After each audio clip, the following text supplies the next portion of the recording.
Good morning. Good morning. Sleep in heavenly peace. We're going to talk about sleep in this Advent season. And are you sleeping? Are you getting enough sleep? Why do we sleep? Post your questions below if you're here joining me and you want some help on sleep. I'm kind of referring to one of the blog posts that I wrote about sleep.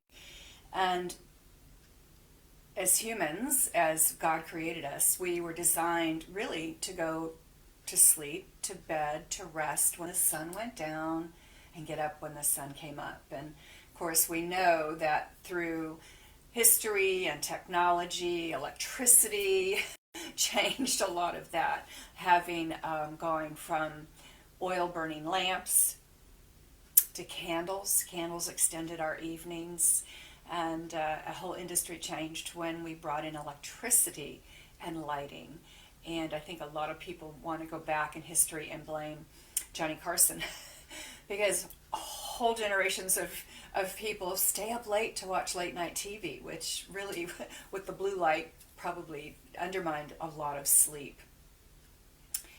So I want to go back to your pituitary gland, and at the base of your pituitary gland is the pineal gland, which generates and produces melatonin. You've probably heard of melatonin, is the hormone that we use for sleep. And in the morning, what triggers the pineal gland to generate melatonin is sunlight. So I encourage my clients, in fact, I offer this to you as a challenge, although today's kind of a gray and cloudy day. Try to get sunlight on your eyes, on your retina, because we have receptors at the back of the retina for sunlight, sends that signal to the pineal gland, and it starts producing melatonin. And all day long, as you see sunlight, you get melatonin production. So at night, you've got peak melatonin production. There we go. Peak melatonin production, and you can go to sleep. And as you sleep, the melatonin subsides. And cortisol gets high. So in the morning you have energy. You start off with a lot of cortisol in the morning, and then it subsides as the day goes on and the melatonin increases. So the sunlight is key to producing melatonin and to setting your circadian rhythm. You've probably heard of the circadian rhythm, is how we sleep and are not asleep, and how we move. So my challenge to you, everyone, is if your feet hit the floor at 5 a.m., 6 a.m., 7 a.m., whatever it is, get your cup of tea or coffee and go out on the balcony or to a window or in the backyard and look at the sun. Let that get to your eyes. Likewise, also, if you're inside all day, you're in an office, take a break around noon or 2, or every 2 hours, get outside, get some fresh air, do some deep breathing, and get sunlight on your eyes. So the retina receptors will tell the pineal gland to keep producing melatonin. So that's kind of step number 1 about the rhythm of sleep.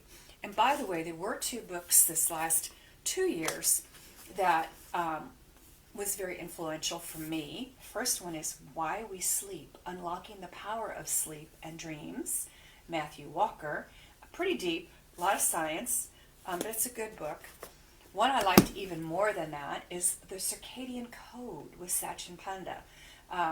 He actually attributes weight loss, supercharging your immune system and your health, losing weight, all of the above, to getting a really well-established circadian rhythm in sleep. Just in case you're wondering, I'm diffusing one of my favorite oils right now in my office. This is called, upside down, Motivate. It's a lovely scent with the idea that it's uplifting and encouraging. And so when I'm in my office working, that's what I usually have diffusing. And it's called Motivate. If you aren't familiar with essential oils and how to use them, drop me a line or a comment or a message, and I'd love to help you with that. Maybe one of the days here on Ask Me Anything, I'll also go through my daily oil routine. I don't know if I've done that yet. But so we talked about the eyes, the receptors on our retina that teach the pineal gland to produce melatonin, which is our hormone for sleep. Now, a couple other things that can come into play. And when we sleep, let me jump to this. When we sleep, there are certain things that happen that we want to have happen. One is the brain goes through its cycle of autophagy, self-eating, eating up debris. Your brain actually shrinks a little when you're sleeping and releases the day's toxic debris, shuffles it to the lymph system so that it can then be disposed of properly. So when we're in a nice deep sleep, the brain is doing its cleansing, or its autophagy, which is another fancier term for a detoxification. Likewise, when we're asleep, that's when a lot of repair, rest and repair goes on. And we want to make sure that the liver is not clogged up so that it can detox properly. If you find yourself waking between 2 and 3 a.m. every night, that, according to Eastern medicine, Chinese medicine, is more of the liver being involved, like your liver's being called into action. It could be that the body needs some energy and it's waking up the liver to release glucose, or it could be that your liver's just working really, really hard to detox. And so we want to be very mindful of what's going on there. So some of the things that we can do to improve our sleep, especially as we're aging, because we know that through Dr. Bredesen and Perlmutter and Nasha Winters, Mark Hyman, all my heroes in the health world, that sleep deprivation increases one's risk for cancer, for heart attacks, and for dementia especially. So we want to make sure, these are some of the underlying reasons that we want to make sure we are getting really good sleep. If you find yourself up at night, here's a couple tips. I had a couple clients that stay up until 11, only because they find that that's their private time, their quiet time. They've put everyone else to bed. Hi, Judy. Thanks for joining us today. And they think, okay, well, I need to stay up and finish this book or fold that laundry or catch up on my emails. Well, we really were designed to go to bed when the sun goes down, or at least by 9 or 10 p.m. If you find yourself pushing to 11 or 12, you catch what's called that second wind.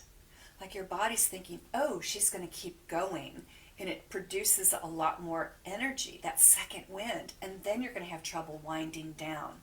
So when I have a client that says, Leslie, I go to bed at 1, I say, okay, for a week, go to bed at 12:45. I mean, that is close your eyes at 12:45. 15-minute increments. If you're going to bed at 11:30, try 11:15 for a week, and then switch to 11. So these 15-minute increments, we really, really need 7 to 9 hours of sleep. All the studies have shown. Don't brag to me, as people used to say, I can get by on 4 hours of sleep, and I can get by on 5 hours of sleep. Well, you may be getting by, but you're setting yourself up for poor health, cancer, heart attacks, or dementia. So 7 to 9 hours is ideal. So if you need to be awake at 6, back that up and figure that out. But 15-minute increments in a training program to kind of get you back to a good place, like 10 p.m. In partnership with that, I'm a big proponent of metabolic flexibility and incorporating intermittent fasting, shortening our eating window. Some people call it time-restricted eating, changing up that every other day or so of the week so the body doesn't get lazy and accustomed. But we really want to encourage you, I want to encourage you to stop eating 3 to 4 hours before bedtime. Why is that? Well, I want your body to finish digesting what's in its gut before you lay down and go to sleep, so that you can have autophagy and detoxification going on. We don't want to go to bed on a full stomach. That's where a lot of heartburn and GERD and acid reflux can occur, because we're lying down prone and we still have food juices and acid juices going on in our stomach. And so 3 to 4 hours before bedtime, that's when your dinner time should be. And I know there's exceptions. I know there are times when it just doesn't work out. And my husband and I have been eating that way for so long now that when I eat at 8, I have to tell you, I have to take some digestive enzymes and rub some essential oil Digestin on my tummy, because I can't do it. It just disturbs my sleep to have food on my stomach that late. But a couple other things that we can do for routines is that dim the lights in the house after 5 or 6 o'clock. Get everything starting to quiet down and dim our lights. If you have to watch some TV or read some emails, I have a lot of books on my iPad. I wear blue blockers. You don't have to get them with color. They can make blue blockers that are clear. But that kind of keeps that blue light out of your eyes that keep you stimulated. Another part of a routine, remember when our children were babies and we were trying to create routines, and it would be, dinner and then maybe some playtime and then a nice warm bath and then story time and prayer and go to bed with our lovey, and lights down.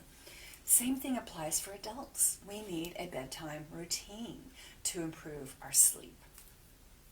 A nice hot detox bath with some magnesium flakes, with some Epsom salts, with some CBD bath salts, all of that to help tell the body to warm down, to cool, to kind of quiet down and get that relaxing. Especially with the magnesium flakes, we can absorb more magnesium through our skin than we can even take orally.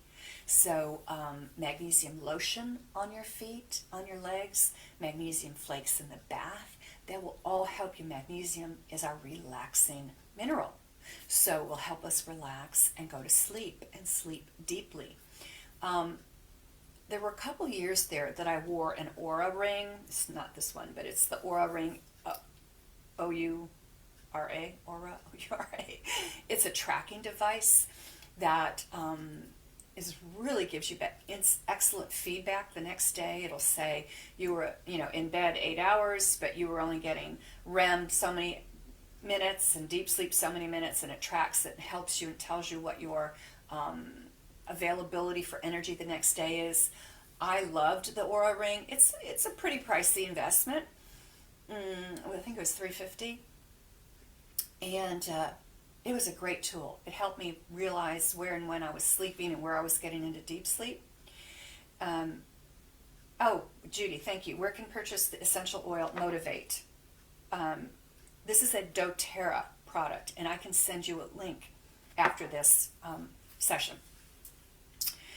The Oura ring now, I think, is still around that same price. They send you a kit to size it, like what finger are you going to wear it on.